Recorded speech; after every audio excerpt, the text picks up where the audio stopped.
Captain Hyun woke up in a medical bay. His head felt like it was full of cotton and his mouth was dry. The lights above him were too bright.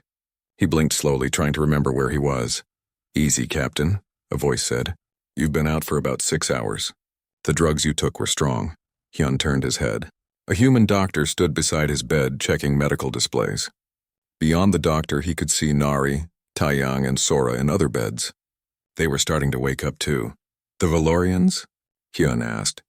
His voice came out as a raspy whisper. "Safe. All of them."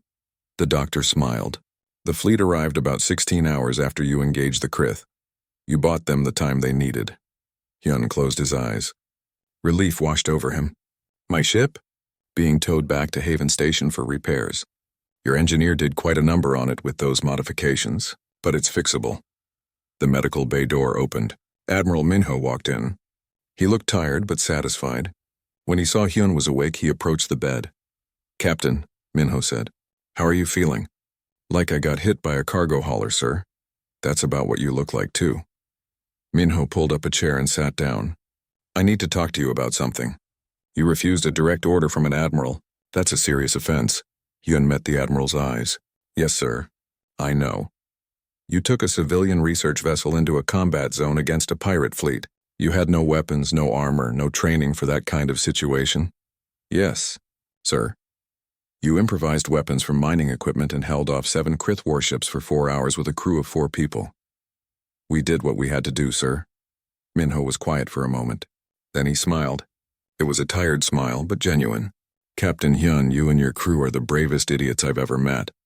What you did was insane. It was also incredible." He stood up. "As soon as you're cleared by medical, you and your crew will be awarded the Star of Valor. It's the highest honor we can give for actions in defense of others." Hyun started to protest, but Minho held up a hand. "That's not optional. You earned it. Every one of you." He paused at the door. "Oh, and Captain? The next time you decide to disobey one of my orders, try not to make me look bad by being so damn heroic about it." Minho left. Hyun lay back in his bed staring at the ceiling. He heard Nari laugh softly from her bed nearby. "We did it," she said. "We actually did it." "Yeah," Hyun replied. "We did." 2 days later, the human fleet remained in the sector. Repair crews worked on damaged ships. Medical teams continued treating the wounded Valorians, and diplomats began arriving from across the galaxy. The Galactic Council convened an emergency session. The council chamber was packed with representatives from hundreds of species. The mood was tense, angry, frightened. Ambassador Minji stood before the council. Behind her, on massive displays, footage of the battle played. The galaxy watched as human ships destroyed the Krith fleet in minutes. They saw Marines boarding the flagship with unstoppable force. They saw the rescue operations that followed. "The human delegation is called to answer for their actions," Council Overseer Velmtha announced. "You deployed military forces without authorization. You engaged in combat operations in neutral space. You attacked vessels of the Krith Dominion without declaring war. How do you justify this?" Minji looked around the chamber.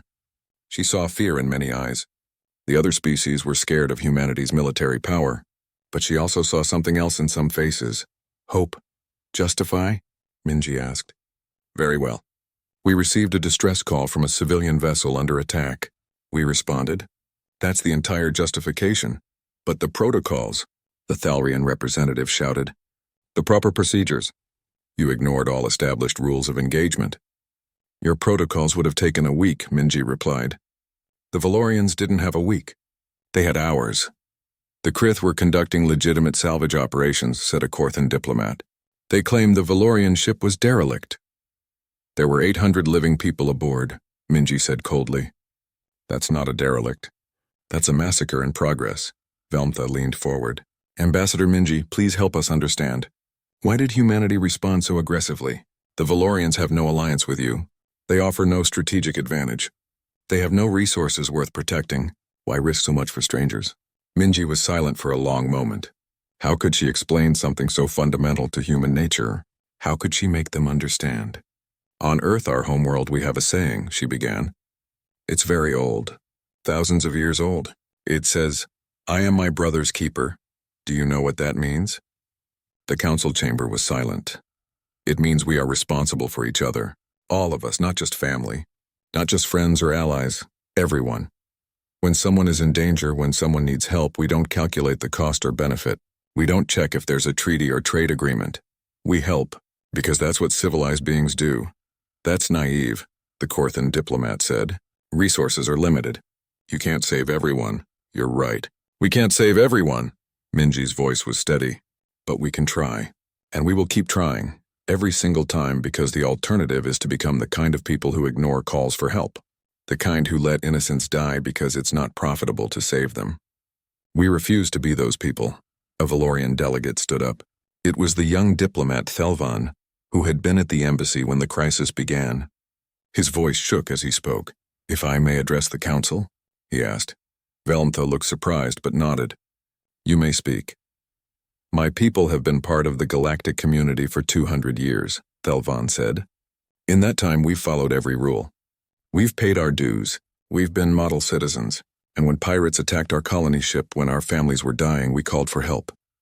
He looked around the chamber. Do you know how many of you responded? Silence. None, Thelvan continued. Not one. We monitored the council channels. We heard you debating, discussing, calculating costs. While our children screamed, you held meetings, his voice broke. Then the humans heard our call. And they came. They didn't know us. They had no reason to care, but they came anyway. They fought for us. 3 of them died protecting our people. He turned to face Minji. The council asks why humans responded this way. I ask, why didn't the rest of you? What kind of civilization are we building if helping the innocent is considered unusual? The chamber erupted in noise. Some species protested. Others shouted agreement. Velmtha called for order, but it took several minutes for the chaos to settle. When quiet finally returned, an elderly Silthian diplomat stood. Her species was one of the oldest in the galaxy, and she commanded respect. Ambassador Minji, the Silthian said, your people terrify us. You must understand that. We've seen the footage of your Marines boarding that ship. Your soldiers are stronger and faster than any species we know. Your ships are built like fortresses. Your weapons are devastating. You are, as some species have started calling you, Deathworlders. We are, Minji acknowledged. But today we learned something else about humans. You are Deathworlders not just in body but in spirit. You fight like demons, yes, but you fight for others, not just for yourselves. The Silthian paused. My species has a colony near the Outer Rim. Pirates have been raiding us for years. The council has done nothing because we're too small, too weak to matter. Would humans help us too? Minji met the older diplomat's eyes. Send us the coordinates of your colony. We'll station a patrol there. But we can't pay you. We have nothing to offer in trade. We don't want payment. We want to help. Another species stood. Then another. Within minutes, dozens of smaller species were asking for human protection, for human help, for human friendship. Velmtha watched the chaos with growing concern. The galactic order was shifting. The power balance was changing. And it was all because humans had done something no one expected. They had helped. 3 weeks later, Admiral Minho stood in the cargo bay of the Indomitable. Before him, 4 people in dress uniforms stood at attention. Captain Hyun, Pilot Nari, Engineer Taeyang, and Medical Officer Sora. Behind them, hundreds of crew members watched. The ceremony was being broadcast across human space into many alien worlds. Captain Hyun and crew, Minho said formally, you are hereby awarded the Star of Valor for actions above and beyond the call of duty. When faced with impossible odds, you held the line. When confronted with overwhelming force, you refused to yield. You bought time for rescue with courage and ingenuity. You showed the galaxy what it means to be human. He pinned the medals on each of them personally. The crowd applauded. On the viewing screens, people across human space cheered. But Hyun felt strange. He didn't feel like a hero. He just felt like someone who had done what needed to be done. After the ceremony, as people celebrated, Hyun found a quiet corner of the observation deck. He looked out at the stars, thinking about everything that had happened. Nari found him there. Not enjoying your fame, Captain? It feels wrong, Hyun said. We're getting medals while those 3 Marines who died are getting funerals. They died heroes too, Nari said gently. And they knew what they were fighting for.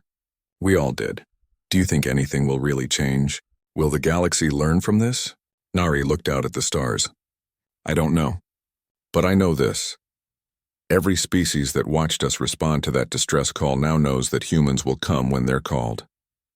Some will fear us for it. Some will hate us. We received your call. Humanity is here. The human hadn't been bluffing. The fleet was real, and it was Ko the Indomitable dropped out of FTL travel with perfect precision. One moment there was empty space. The next moment a massive human dreadnought appeared, its hull bristling with weapons. Admiral Minho stood on his bridge, watching the tactical display with cold eyes. Behind the flagship, 57 more human warships materialized. They didn't scatter into defensive positions like most fleets would. Instead, they formed a wall. A solid line of armored ships, shields overlapping, weapons pointed forward. It was a formation designed for one thing: assault. Sensor scan, Minho ordered. Show me everything.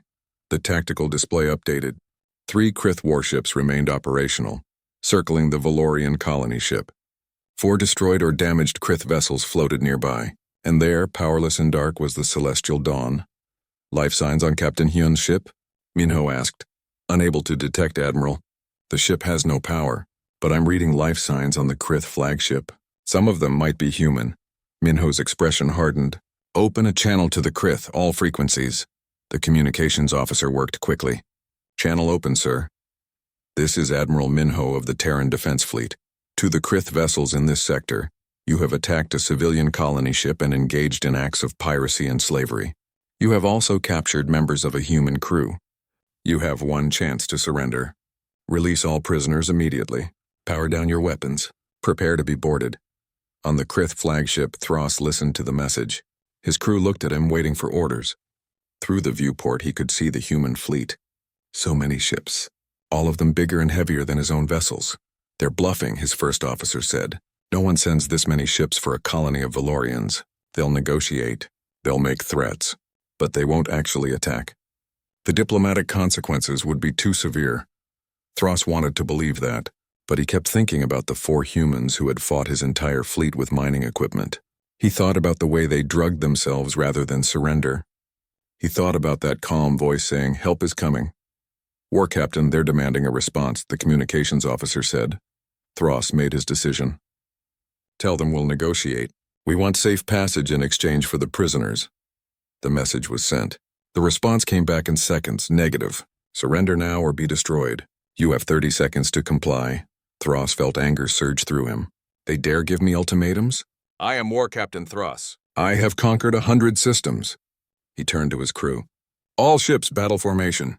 We'll show these soft creatures what the Krith Dominion is capable of. The 3 remaining Krith warships spread out, preparing to engage. They were built for speed and maneuverability. Pirate ships designed to strike fast and escape faster. 20 seconds, Admiral Minho said calmly. Sir, the Krith are powering up weapons, his tactical officer reported. They're preparing to fight. 10 seconds. The bridge crew watched the countdown. No one spoke. They had given the pirates a chance. More of a chance than the pirates had given the Valorians. Time's up, Minho said. All ships engage. Rules of engagement. Disable if possible, destroy if necessary.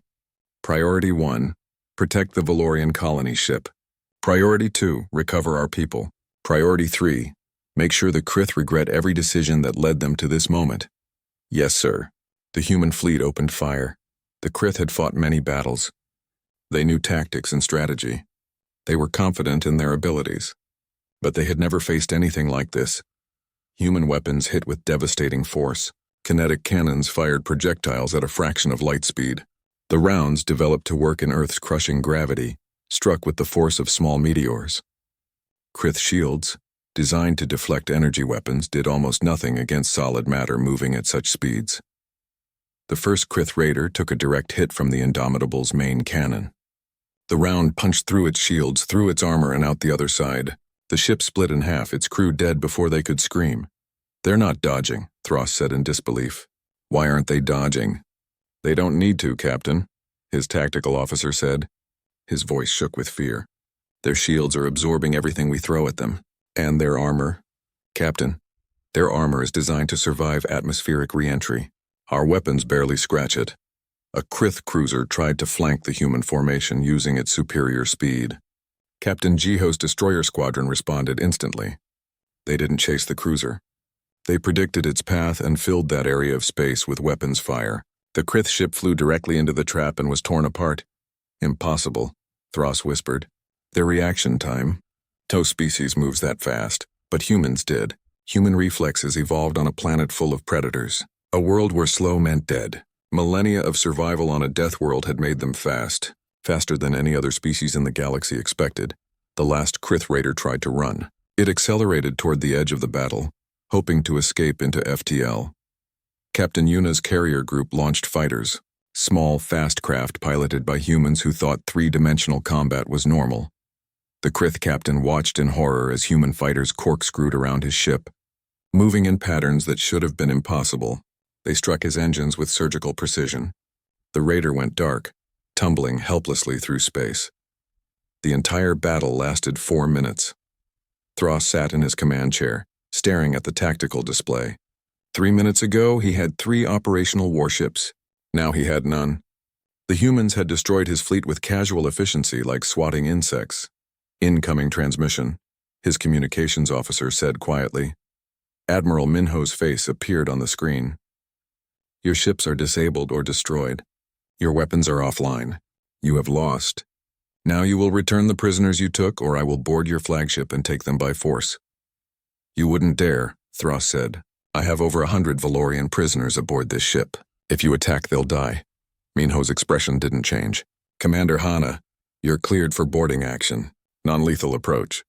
Recover all prisoners alive. A new voice responded over the channel. Understood, Admiral. Marines are launching now. Thros saw them on his sensors. Small craft launched from the human ships, heading straight for his flagship. Prepare to repel boarders, he ordered. All warriors to defensive positions. We'll show them what Krith warriors can do in close combat. The human boarding craft attached to the Krith flagship's hull. The airlocks exploded inward with shaped charges. Krith warriors rushed toward the breaches, weapons ready. Commander Hana was the first through the door. She wore powered armor that made her look like a walking tank. Behind her, 100 Marines in similar armor pushed forward.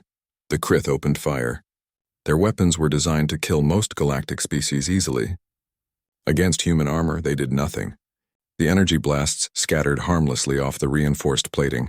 Then the humans returned fire. Hana's weapon fired solid rounds, not energy. Each shot hit with enough force to knock a Krith warrior unconscious even without penetrating their armor. She moved through the corridor like a force of nature, her Marines following in tight formation. A Krith warrior tried to fight hand-to-hand. He was strong by galactic standards. He swung a blade that could cut through steel. Hana caught his arm in one armored hand and squeezed. The warrior's arm broke. She pushed him aside and kept moving. Clear left. Clear right. Prisoner bay located. We have Valorians here. The Marines swept through the ship with brutal efficiency. Krith warriors who resisted were stunned. Those who surrendered were restrained. Within 20 minutes, the entire flagship was under human control. Hana found the high-security cells where the 4 humans from the Celestial Dawn were being held. Hyun and his crew were still unconscious from the drugs Sora had administered. Medical team to my position, Hana ordered. We've got our people. Human medics rushed in with equipment. They scanned the unconscious crew members, checking vital signs. They're stable, one medic reported. Looks like they drugged themselves. Smart thinking. They'll wake up in a few hours. Get them to the Indomitable's medical bay, Hana said. Full monitoring until they wake up. As the medics carried the crew away on stretchers, Hana walked through the ship. She saw the Valorian prisoners huddled in cargo bays, terrified and injured. She saw evidence of the Krith's cruelty. Slave collars, torture equipment, lists of prices for different species. Her expression hardened behind her helmet. In the bridge, Thros sat in restraints. He watched as human Marines secured his command center. He had been a war captain for 20 years. He had raided hundreds of ships, taken thousands of slaves, built a reputation as a fierce warrior, and humans had defeated him in minutes. Admiral Minho's face appeared on the view screen. War Captain Thros, you and your crew will be transferred to our custody. You will stand trial for piracy, slavery, and attacks on civilian vessels. You can't put me on trial, Thros said.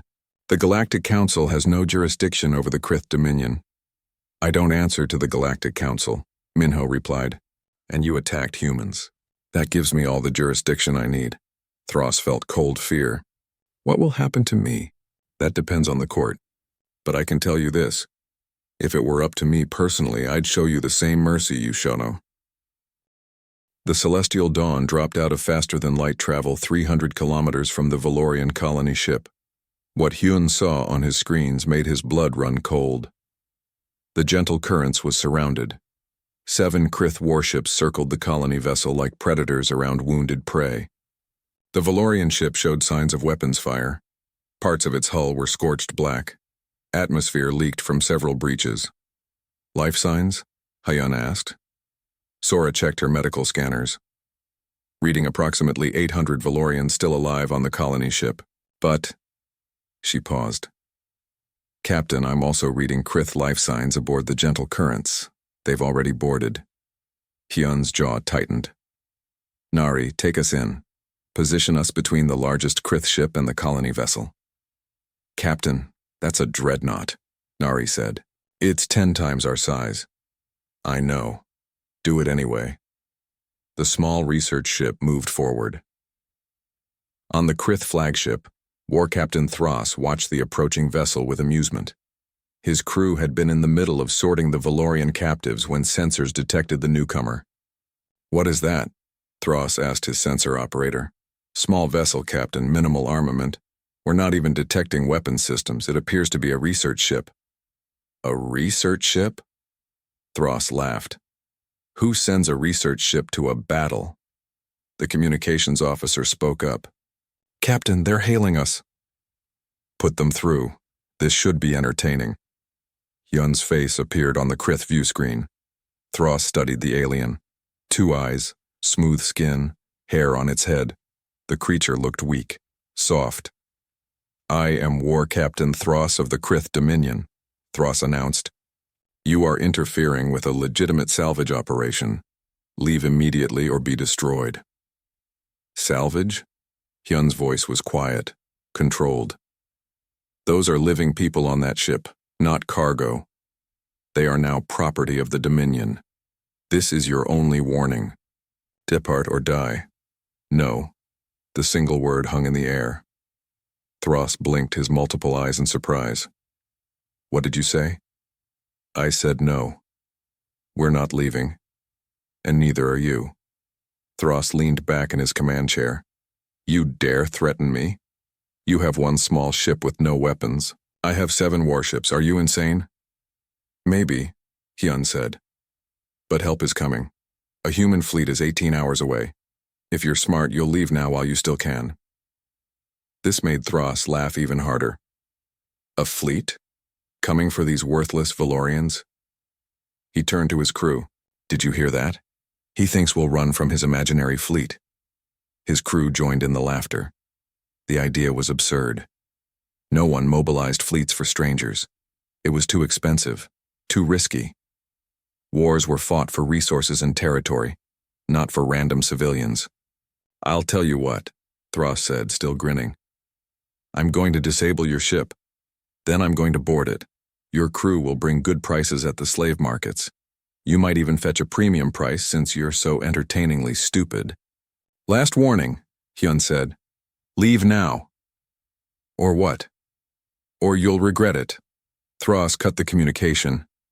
Target their engines. Disable them. I want them alive. 2 Krith raiders broke formation and headed toward the celestial dawn. Aboard the human ship, alarms started blaring. Incoming, Nari shouted. 2 ships on attack vector. Taeyang, Hyun called to engineering. Please tell me you finished those modifications. The engineer's voice came over the intercom. Oh, I finished them. But Captain, you need to understand something. Everything I did is improvised. We might blow ourselves up. Better than letting them take us alive. Do it. The first Krith raider closed to firing range. It launched a spread of energy blasts designed to disable the research ship's engines. The shots should have hit easily. They never made it. Taeyang had rerouted the ship's industrial plasma cutters. Tools designed to slice through asteroids for mineral samples were now pointed outward. When he fired, a beam of superheated plasma shot out from the Celestial Dawn's hull. The beam caught the first Krith raider dead center. The pirate ship's shields failed instantly. The plasma burned through its hull like paper. The raider exploded in a ball of fire. On the Krith flagship, Thros jumped to his feet. What was that? Unknown. Weapon, Captain. High-energy plasma discharge. That's impossible. It's a research ship. The second Krith raider tried to dodge, but Taeyang was already tracking it. The Celestial Dawn's mining lasers, designed to cut through solid rock, lashed out. They sliced the raider's wing off. The ship spun out of control, its crew screaming as they spiraled into the void. "Two ships down," Thros roared. "How is this happening?" His tactical officer was frantically scanning the human vessel. "Captain, they've weaponized their mining equipment. Those plasma cutters and industrial lasers are normally used for asteroid surveying." Thros felt a cold feeling in his stomach. These humans had taken civilian tools and turned them into weapons in a matter of hours. "What kind of species did that? All ships, focus fire on that research vessel. Destroy it, now." 5 Krith warships turned toward the Celestial Dawn. They opened fire with everything they had. Aboard the human ship, the shields screamed under the assault. Nari fought with the controls, trying to keep them alive. "Shields at 60%, 50. Captain, we can't take much more of this." "Sora, get to the escape pods," Hyun ordered. "Prepare for emergency evacuation." "I'm not leaving the bridge," Sora said firmly. "That wasn't a request. And I'm not following it. We're all staying right here." Hyun wanted to argue, but there was no time. Another volley of weapons fire struck the ship. Sparks flew from damaged consoles. The lights flickered. "Shields at 30%. Taeyang's voice came over the intercom, sounding strained. "Captain, I've got one more trick, but it's going to drain every bit of power we have. If this doesn't work, we'll be dead in space." "Do it." The Celestial Dawn's fusion reactor, normally used to power scientific equipment and life support for months at a time, suddenly dumped its entire energy reserve into the shields. At the same time, Taeyang released a cloud of superheated reactor coolant from the ship's vents. The coolant, hot enough to melt steel, expanded around the Celestial Dawn like a burning fog. 2 Krith ships flew into the cloud before they could react. Their hulls blistered and cracked from the extreme heat. One ship's life support failed, killing its crew in seconds. The other retreated, trailing smoke and debris. But the energy drain left the Celestial Dawn helpless. The shields failed. The engines went dark. The weapon systems shut down. They were floating dead in space, completely vulnerable. "We're out of power," Taeyang reported. "I need at least 20 minutes to restart the reactor." On the Krith flagship, Thros stared at the disabled human ship. 4 of his 7 vessels were destroyed or damaged. 4 ships taken out by a weaponless research vessel. His crew was looking at him, waiting for orders. Part of Thros wanted to blast the human ship to dust and be done with it. But another, part of him, the curious part, wanted to know more about these creatures. How had they done this? What kind of species could improvise so effectively? "Prepare a boarding party," he ordered. "Full combat team. I want those humans alive. They're going to tell me everything about their people before they die." The Krith boarding shuttle launched from the flagship. It approached the Celestial Dawn slowly, carefully. Thros wasn't taking any more chances. Inside the human ship, Hyun and his crew prepared for the worst. They had no weapons, no power, no way to fight back. "Captain," Nari said quietly, "we did buy them time, almost 4 hours of combat. The fleet will be here in 14 hours. "Not fast enough," Hyun said. He looked at his crew. These people had followed him into this insane situation without question. They deserved better than this. Sora held up a medical injector. "I can put us all into deep sleep. They won't be able to torture us or get information from us. They'll just wake us up," Taeyang said. "Not for several days. The drugs I have are strong. By the time we wake up, the fleet might be here." It wasn't much of a plan, but it was something. The boarding shuttle attached to the Celestial Dawn's airlock with a heavy clang. They could hear cutting tools starting to work on the door. "Do it," Hyun ordered. Sora moved quickly, injecting each crew member in turn. Hyun went last.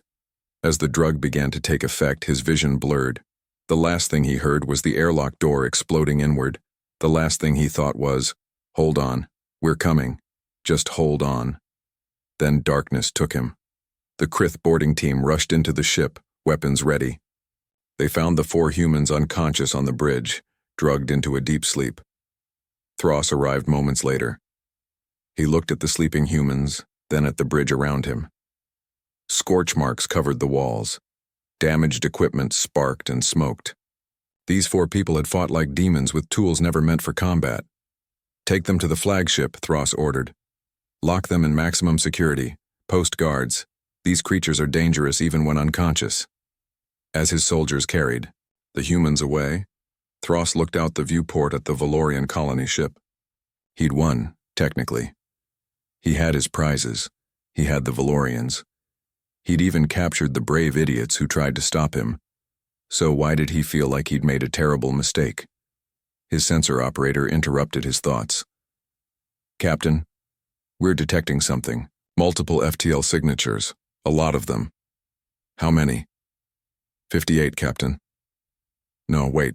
More are appearing. They're all heading this way." Thros felt his blood turn cold. "That's impossible. They're broadcasting on all frequencies, Captain. The message is simple." Admiral Minho stood on the bridge of his flagship, the Indomitable.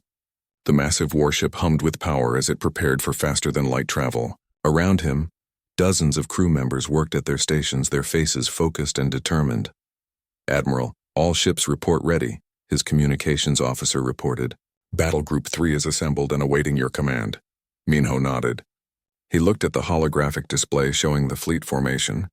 15 warships, destroyers, cruisers, and his flagship Dreadnought, all moving toward a single point in space where innocent people needed help. "Take us to FTL," he ordered. "Maximum speed." The Indomitable's engines roared to life. Space twisted around the ship as it jumped into faster-than-light travel. 14 other ships followed immediately behind. Across human space, similar scenes played out. Captain Jiho launched his destroyer squadron from Mars Station. Captain Yuna scrambled her carrier group from the outer colonies. Captain Daehyun's cruiser division broke orbit from New Seoul Station within minutes of receiving the distress call. Commander Hana was in the middle of a training exercise when the call came through. She didn't hesitate. Within 30 minutes, she had 2,000 Marines loaded onto transport ships and ready to deploy. The response was immediate, overwhelming, unstoppable. At Haven Station, Admiral Minho's second-in-command, Captain Bora, coordinated the massive operation. Ship after ship checked in. Each one reported their position, their speed, and their estimated arrival time. "Sir, we're tracking 58 human vessels en route to the coordinates," Bora reported through the communication channel. "More are joining every hour. Colony defense fleets are requesting permission to deploy." "Negative," Minho replied. "Tell the colony fleets to hold position. We have more than enough ships. Someone needs to guard our homes." "Understood, sir." Minho studied the tactical map. The Valorian colony ship was marked in blue. The estimated position of Krith forces was marked in red, and flowing toward them from all directions, a wave of green markers represented human ships. His tactical officer, Lieutenant Junho, spoke up. "Admiral, we're receiving communications from the Galactic Council. They're demanding we explain our movements. Ignore them." "Sir, they're insisting. They say we're violating protocols for military deployment." Minho turned to face the young officer. "Lieutenant, what does the emergency frequency protocol state?" Junho stood straighter. "Any distress call broadcast on the emergency frequency requires immediate response from all available human forces, regardless of location or diplomatic status." "And did we receive such a distress call?" "Yes, sir. Then we're following our own protocols. The council can file their complaints later." Minho turned back to the display. "After we save those people." At the human embassy on the council station, Ambassador Minji was surrounded by angry alien diplomats. The embassy conference room was packed with representatives from a dozen species, all talking at once. "This is unacceptable," shouted the Thalrian representative, his scales turning dark with agitation. "You cannot deploy military forces without council approval." "You're violating every treaty regarding military movements," added the Korthan ambassador. Minji stood calmly at the head of the table. She waited for the noise to die down. When she spoke, her voice was quiet but clear. "We received a distress call. We're responding. That's all, but the procedures," the Thalrian sputtered. "The proper channels. You must submit a formal request for intervention. It must be reviewed by the council. A vote must be held. This takes time. How much time? Minji asked. At least 1 week. Perhaps 2 if there are complications. And how long do you think those Valorians have? Minji's eyes were hard. How long before the Krith kill them all or drag them off to slave markets? The room fell silent. The Krith are a recognized power, said Council Overseer Velmtha carefully. Attacking them could start a war. They attacked a civilian colony ship, Minji said. They started it. But the Valorians have no alliance with any major power. They have no strategic value. They asked for help. Minji's voice cut through the room like a knife. That's their value. That's all the reason we need. A young diplomat from the Valorian homeworld stood up. His name was Thelvan, and he was trembling. Ambassador Minji, are your people truly coming? For us, but we have nothing to offer in return. No trade agreements. No military alliance. We can't pay you. Minji looked at him. Her expression softened slightly. We don't want payment. We want to help. That's enough. Thelvan sat down slowly, his eyes wide with disbelief. Velmtha leaned forward. Ambassador, please try to understand our concern. In galactic history, when powerful species mobilize their military forces, it's for conquest, for expansion, for profit. We've never seen anyone respond this way to a simple distress call from strangers. Then you've been looking at the wrong species, Minji said. The meeting broke up with nothing resolved. The council threatened sanctions. They warned of diplomatic consequences. They demanded the human fleet turn back. The human fleet kept coming. Aboard the Indomitable, Minho received regular updates on the tactical situation. His intelligence officer, Major Soman, briefed him on what they knew about the Krith forces.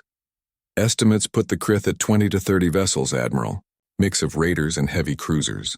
They have superior speed and maneuverability, but lighter armor than our ships. Weapons, plasma cannons primarily. Some missile systems, nothing we haven't faced before. Minho nodded. And the Valorian ship? Colony vessel. No weapons. Minimal shields. They're designed for long-term space travel, not combat. Soman paused. Sir, there's something else. One of our research ships is already en route. The Celestial Dawn, Captain Hyun's vessel. A research ship? Do they have weapons? No, sir. It's a civilian science vessel. 4 crew members. They'll reach the Valorians about 18 hours before we do. Minho closed his eyes and took a deep breath. Get me a channel to Captain Hyun. I want to talk to him. The communication took a few minutes to establish. When Hyun's face appeared on the screen, Minho could see the determination in the younger captain's eyes. Captain Hyun, this is Admiral Minho. I understand you're heading toward the Krith position. Yes. Sir, you have no weapons, that's correct. Sir. You have 4 crew members against an entire pirate fleet. Yes, sir. Minho was silent for a moment. Captain, I'm ordering you to hold position at a safe distance. Wait for the fleet to arrive. There's no reason for you to... With respect, Admiral, I'm going to refuse that order. The bridge crew around Minho went quiet. Refusing a direct order from an admiral was a serious offense. Captain Hyun, you can't help them if you're dead. No, sir. But I can show them they're not alone. I can show them that help is coming. I can buy time. Hyun's voice was steady, and my engineer says he can make some modifications that might give us a fighting chance. Against a Krith war fleet? We don't need to win, Admiral. We just need to survive until you get there. Minho stared at the younger officer. He saw courage there, stubborn, foolish courage, the kind that got people killed, the kind that also saved lives. What's your plan? Minho asked. Get between the Krith and the Valorians. Make ourselves a big enough nuisance that the pirates focus on us instead. Give the Valorians time to prepare evacuations. Maybe damage a few Krith ships if we're lucky. That's not much of a plan. It's what we have, sir. Minho made a decision. All right, Captain. I'm officially noting your refusal of orders in my log. I'm also officially noting that you're acting under your own authority as commander of a civilian vessel responding to a distress call. Thank you, sir. Don't thank me yet. If you survive this, we're going to have a long talk about following orders. Minho leaned forward. But Captain? Buy us those 18 hours. We're coming as fast as we can. We'll be here, Admiral. Celestial Dawn out. The communication ended. Minho looked around his bridge. His crew was watching him. Well, he said, you heard the man. He's buying us time. Let's make sure we don't waste it. Increase speed to maximum. I don't care if we burn out the engines. We're getting there in 16 hours instead of 18. Yes, sir. The Indomitable surged forward, engines straining. Behind it, 57 other human warships pushed their systems to the limit. They were racing against time and death, and somewhere ahead in the cold darkness of space, 4 people on a tiny research ship prepared to face an enemy that should have been impossible to fight. The galaxy watched in confusion and growing fear. The humans were coming and nothing was going to stop them.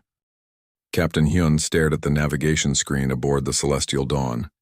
His small research ship floated quietly in the dark space near Sector 447. It was supposed to be a simple mission. Study some plants on nearby moons. Take samples. Return home. Nothing dangerous. Nothing exciting. He was wrong. The communications panel suddenly came alive with noise. Static mixed with desperate voices. Hyun sat up straight in his captain's chair. His pilot Nari looked back at him with wide eyes. "Captain, we're getting a distress signal," she said. Her fingers moved quickly across her controls. "It's close. Maybe 3 light hours away." Hyun stood and walked to her station. "Put it through," the speakers crackled. Then a voice came through, high-pitched and trembling with fear. The translator worked to convert the alien words into something Hyun could understand. "Please, anyone who can hear this. We are the colony ship Gentle Currents. We are under attack. The Krith have found us. We have no weapons. We have no defenses. Our people are dying. Please help us, please," the message repeated. Over and over. The same desperate plea. Taeyang, the ship's engineer, came running onto the bridge. "Captain, that's a Valorian ship. I recognize their signal pattern." "Valorians?" Hyun asked. "Small species. Peaceful. They live on low-gravity worlds. Very fragile." Taeyang pulled up information on his tablet. "If the Krith have them, it's bad. The Krith are slavers and pirates. They prey on weak species." Sora, their medical officer, appeared in the doorway. "Can we help them?" Hyun looked at his crew. 4 people total on this small ship. No weapons, no armor, no soldiers. They were scientists, not warriors. "We need to send this to the Galactic Council," Nari said. "They can send help." Hyun nodded slowly. "Yes, send it to the Council." He paused. "And send it on the emergency frequency." Everyone turned to look at him. "The emergency frequency?" Taeyang asked. "Captain, no one uses that anymore." The Council said it was unnecessary. They said it cluttered the communications network. "The Council doesn't use it," Hyun said. His voice was firm. "But we do. Every human ship monitors that frequency. Every human station. Every human colony. It's standard protocol." "But Captain," Sora said quietly, "if we broadcast on that frequency, every human in range will respond. That could be dozens of ships." Hyun met her eyes. "Good." Nari's fingers hesitated over the controls. "The Council won't like this. They'll say we're overreacting. They'll say we're being too aggressive." "A colony ship full of innocent people is being attacked by pirates," Hyun said. "Broadcast the message, now." Nari pressed the button. The distress call went out on 2 frequencies. One to the Galactic Council, following proper diplomatic channels. One on the old emergency frequency that humans had set up when they first joined the galactic community. Within seconds, responses started coming back. Message received. Haven Station responding. ETA 48 hours. 3rd Fleet Battle Group acknowledging. Admiral Minho deploying forces. Marine Corps standing by for deployment orders. The messages kept coming. Ship after ship. Station after station. Humans across dozens of light years were responding to a call for help from a species most of them had never met. Taeyang stared at the communication logs. "Captain, we're reading. 47 ships inbound. No, wait, 52. They're still coming." Sora looked pale. "This is going to cause an incident with the Council." "Let it," Hyun said. He turned to Nari. "Plot a course to those coordinates." "Best speed, Captain?" Nari's voice was uncertain. "We're 3 light hours away. Even at maximum speed, it'll take us 20 hours to get there. The fleet won't arrive for 2 days." "I know. We don't have weapons, Captain." "I know that too." "Then what are we going to do?" Hyun looked at the screen showing the Valorian ship's last known position. Somewhere out there, people were dying. Children were crying. Families were being torn apart by slavers who saw them as nothing more than profit. "We're going to do what we can," he said, "even if it's just showing them they're not alone." "Set the course." Nari nodded and turned back to her controls. The Celestial Dawn's engines powered up. The small research vessel turned, and began accelerating toward the distress signal. At the Galactic Council station, alarms were going off. The monitoring staff watched in confusion as human ships across multiple sectors began moving. All heading in the same direction. All at maximum speed. Council liaison Velmtha called the human embassy immediately. Ambassador Minji answered the call. "Ambassador, what is happening?" Velmtha demanded. "We're tracking over 50 human military vessels moving through multiple territorial zones without permission." "This is a violation of—" "We received a distress call," Minji interrupted calmly. "Yes, from the Valorian colony ship. We received it as well. We are assembling a response team. It will take approximately 1 week to—" "1 week?" Minji's voice turned cold. "People are dying right now. Ambassador, please be reasonable. The Krith Dominion operates in that sector. They are dangerous. We must plan carefully. We must consider the diplomatic implications. We must help people who asked for help," Minji said. "That's all we need to consider. But the cost, the risk. The Krith may see this as an act of war. Then they should have thought of that before attacking a civilian colony ship." Velmtha made a sound of distress. "Ambassador, please. Tell your military to stand down. This is not your concern. The Valorians are not your allies. They have no treaty with humanity. You owe them nothing." There was a long pause. When Minji spoke again, her voice was quiet but firm. "You don't understand us at all, do you?" she said. "We don't need a treaty to help someone. We don't need profit or political advantage. Someone asked for help. That's enough. We're coming." The connection cut off. Velmtha sat in stunned silence. Around the galaxy, other species were monitoring the same situation. They watched human ships gather into battle formations. They listened to human communications coordinating rescue operations and combat strategies. The older species, the ones who had been part of the galactic community for thousands of years, felt something they hadn't felt in a long time. Fear. The humans weren't asking permission. They weren't negotiating. They weren't debating the cost and benefit. They had heard a cry for help from strangers, and they were responding with overwhelming force. Aboard the Celestial Dawn, Hyun sat back in his chair and closed his eyes. 20 hours until they reached the Valorians. 2 days until the fleet arrived. He hoped it would be enough time. He hoped the Valorians could hold on that long. Behind him, Taiyang was already working on something. The engineer had a strange look on his face. Determination mixed with something else, something almost frightening. "Captain," Taiyang said, "if we're going into a combat zone without weapons, I'm going to need to make some modifications to our systems." Hyun opened his eyes. "What kind of modifications?" Taiyang smiled. It wasn't a pleasant smile. The kind that turned mining equipment into something more useful. "Give me 20 hours, Captain. I'll give you teeth." Nari looked back from her pilot station. "We're really doing this? 4 people on a research ship against an entire pirate fleet?" Hyun stood. "We're not facing them alone. The fleet is coming. We just need to buy time. And if we don't survive until they get here?" Hyun thought about the terrified voice on the distress call. The plea for help. The desperate hope that someone, anyone, would answer. "Then at least the Valorians will know someone tried," he said. "No one should die feeling abandoned and alone." The Celestial Dawn raced through the darkness of space, a tiny ship on an impossible mission. Behind it, unseen but inevitable, a fleet of warships followed. The humans were coming, and the galaxy was about to learn what that truly meant.